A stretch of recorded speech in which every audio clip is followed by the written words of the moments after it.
अब देखिएगा Surdas. Good morning बच्चे, गुड मॉर्निंग क्लास। देखिए कहते हैं कि गोपियाँ जो हैं, इसमें हमने आपको सूरदास पढ़ा दिया था पूरा। सूरदास का लेसन जो है क्लास 10th में मैंने पूरा करवा दिया है और इसके मैं क्वेश्चंस आपको करवा रही थी। तो क्वेश्चंस में देखिएगा लिखा है कि गोपियों के अनुसार राजा का धर्म क्या होना चाहिए। गोपियों के अनुसार राजा का धर्म क्या होना चाहिए, तो लिखेंगे गोपियों के अनुसार राजा का धर्म प्रजा के, गोपियों के अनुसार राजा का धर्म होता है प्रजा के कष्टों का निवारण करना होना चाहिए, ना कि उनके कष्टों को बढ़ाना। राजा का धर्म होता है कि उसके किसी भी कार्य में, राजा का धर्म है कि उसके किसी भी कार्य में प्रजा को किसी भी प्रकार का कोई भी कष्ट नहीं। मतलब राजा का धर्म क्या है? राजा का धर्म है कि प्रजा के कष्टों को बढ़ाना, प्रजा के कष्टों को बढ़ाना, ना कि कम करना। बताइए, तो प्रजा के कष्टों को बढ़ाना नहीं होता है, प्रजा के कष्टों को कम करना, उनका हित चाहना। राजा का धर्म होता है कि प्रजा को कभी भी कोई कष्ट नहीं हो, जबकि कृष्ण राजधर्म की पूर्णतया अवहेलना कर रहे हैं, है ना, अवहेलना कर रहे हैं। तो गोपियों को कृष्ण में कौन कौन से ऐसे परिवर्तन दिखाई दिए जिसके कारण वे अपना मन वापस लेने की बात कह रही हैं। तो गोपियों को कृष्ण, मतलब गोपियों को कृष्ण का मन कैसे लगा?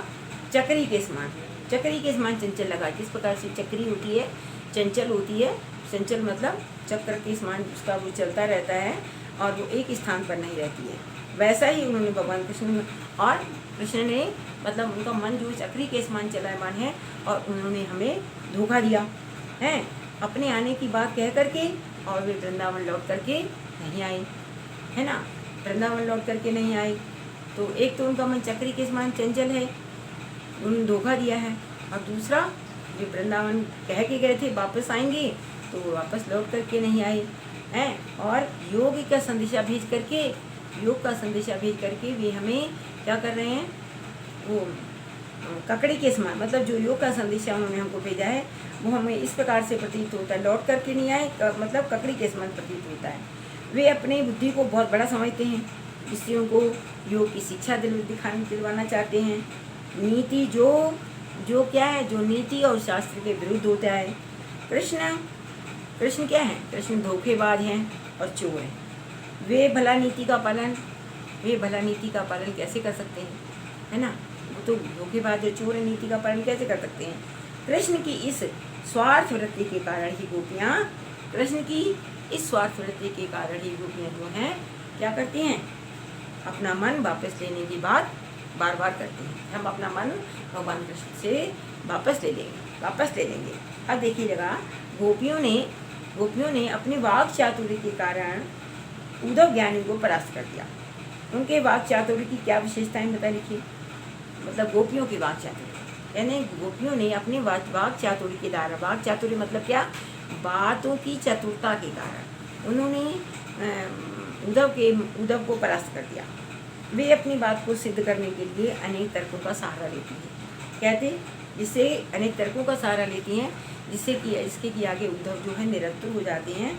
अच्छा, जो वे कहते हैं, जो कृष्ण रूपी सरोवर के प्रेम जल के, वे कहती हैं कि जो कृष्ण रूपी प्रेम रूप के सरोवर के जल में भी रह कर के छूटा रह गया, है ना, कृष्ण के प्रेम रूपी सरोवर में के जल में रह कर के भी जो अछूता रह गया वो बहुत बड़ा भागा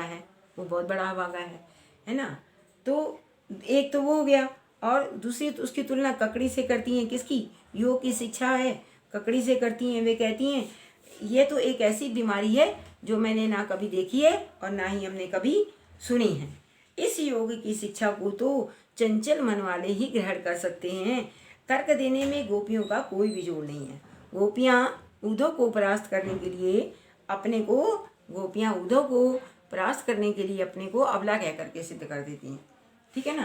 पहले तो अपनी वाक चातुर्य के कारण उनको निरंतर कर देती हैं, वे अपने आप को अबला साबित करती हैं और कड़वी, मतलब ये योग शिक्षा को कड़वी ककड़ी बतलाती हैं। बोलती हैं कि ना को हमने ऐसा कभी देखा और ना हमने ऐसा कभी सुना, ठीक है ना हमने कभी ऐसी बात देखी है ना कभी सुनी है। और मतलब इन सब बातों के कहने में गोपियों का कोई भी जोड़ नहीं है, कोई भी जोड़ नहीं है। और इसी वाक की चतुरता के कारण वे मतलब उद्धव को परास्त कर देती हैं, उद्धव को परास्त कर देती हैं, ठीक है ना। इस के कारण वे गोपियों को उनको परास्त कर देती हैं। अब देखिएगा, कहते हैं कि गोपियों ने उद्धव के सामने तरह तरह के तर्क दिए। उद्धव ने गोपियों के सामने तरह तरह के तर्क दिए। आप अपनी कल्पना से और तर्क दीजिए, बताइए। उन्होंने तो जो तर्क दिए ही दिए, उद्धव के सामने जो तर्क दिए आप अपनी वाक कल्पना के द्वारा कहिए। तो कहते हैं सगुण भक्ति में भक्त अपने आश्रय से साक्षात्कार कर सकते हैं। सगुण भक्ति जब होती है, निर्गुण भक्ति नहीं, सगुण भक्ति में व्यक्ति जो होता है अपने आराध्य से, सगुण भक्ति में व्यक्ति मतलब जो भक्त होता है, सगुण भक्ति में भक्त अपने आराध्य से साक्षात्कार कर सकता है। निर्गुण भक्ति में ऐसा कुछ भी नहीं है कि वह अपने मन की बात किससे कहेगा। प्रेम एक तरफा नहीं हुआ करता है, प्रेम जो है एक तरफा नहीं हुआ करता। निर्गुण भक्ति तो है ही गुणहीन, इससे क्या अपेक्षा की जा सकती है।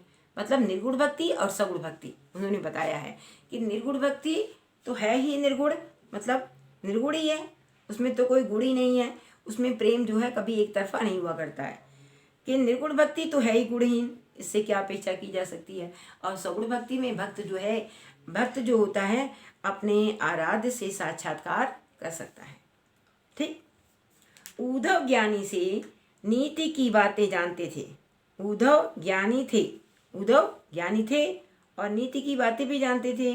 गोपियों के पास ऐसी कौन सी शक्ति थी जो उनके वाक चातुर्य जो उनकी वाक चातुर्य में मुखरित हो उठी। गोपियों में ऐसी कौन सी शक्ति थी? तो कहते हैं कि गोपियों के पास कौन सी शक्ति थी? गोपियों के पास कृष्ण के प्रेम की शक्ति थी। कृष्ण के प्रेम की शक्ति थी, जिनके सामने उद्धव की जो नीति भरी बातें धरी रह गई, है ना। गोपियाँ जो थी, गोपियाँ भगवान कृष्ण से अनन्य प्रेम करती थी, मतलब बहुत ज़्यादा। गोपियाँ जो थी भगवान कृष्ण से अनन्य प्रेम करती थी। वे मन वचन और कर्म से कृष्ण के प्रति पूरी समर्पित थी। उनका ये समर्पण भाव ही था जिसके सामने उद्धव की एक न चली, बल्कि उद्धव भी गोपियों के रंग में रंग गए। कहते हैं ना कि को अवराध शीश, मतलब समझाया। गोपियों के पास मतलब कृष्ण रूपी प्रेम की शक्ति थी, जिसके सामने उद्धव की जो नीति भरी हुई बातें जो थी धरी रह गई। वो भगवान कृष्ण से अनन्य प्रेम करती थी। वे मन वचन और कर्म से कृष्ण के प्रति समर्पित थी। उनका ये समर्पण भाव ही, उनका इस प्रकार का समर्पण भाव होने पर उद्धव के सामने उनके सामने एक न चली, बल्कि उद्धव भी गोपियों के रंग में रंग गए थे। समझ आया?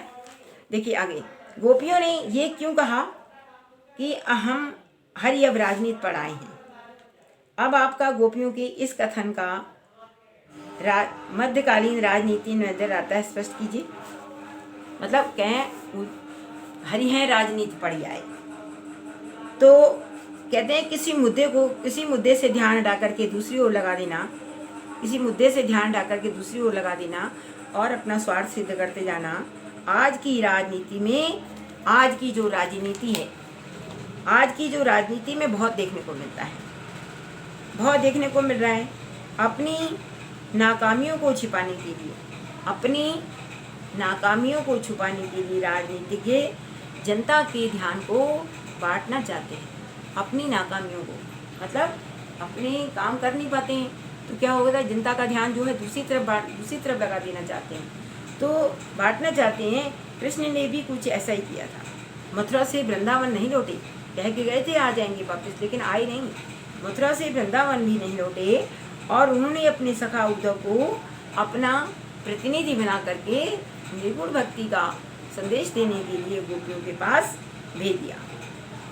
कि क्या भेजा कि गोपियाँ उनके द्वारा दिए गए गोपियाँ उनके द्वारा दिए गए वचन को भूल जाएं। जो मतलब कौन सा वचन, जो वो उनको कह के गए थे कि हम वापस आ जाएंगे।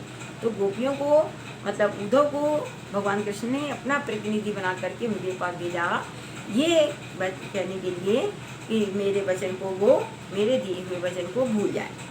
ये कथन आज की राजनीति पर बिल्कुल उचित सिद्ध होता है। ये कथन जो है आज की राजनीति पर बिल्कुल सही सिद्ध हो रहा है, सही सिद्ध होता है। तो कहते हैं कि ये जो सूरदास जी के जो लिखे हैं पद, इन्होंने सूरदास जी के पद लिखे हैं, इसमें सबसे बड़ी विशेषता ये है कि गोपियों की वाग विदग्धता, मतलब गोपियों का वाग चातुर्य से बात करना, है ना। तो सबसे मेन पॉइंट यही है। तो इसमें वो सबसे पहले लेसन में सूरदास जी का जीवन चरित्र लिखना, मतलब जीवन परिचय लिखना, और उसके बाद में 1, 2 and 3 and 4 4 दिए हैं पद उन्होंने। चारों के मैंने आपको अर्थ बतला दिए हैं, चारों के बाकी के हमने सारे आपको क्वेश्चन से करा दिए हैं बेटा। अब आप ऐसा करिएगा, आप इसको अपनी हैंड राइटिंग, सुंदर सी हैंड राइटिंग में अपनी कॉपी में नोट कर लीजिएगा। ठीक है बेटा, ठीक है। बाकी नेक्स्ट डे पढ़ाएंगे हम, ठीक है। Thank you.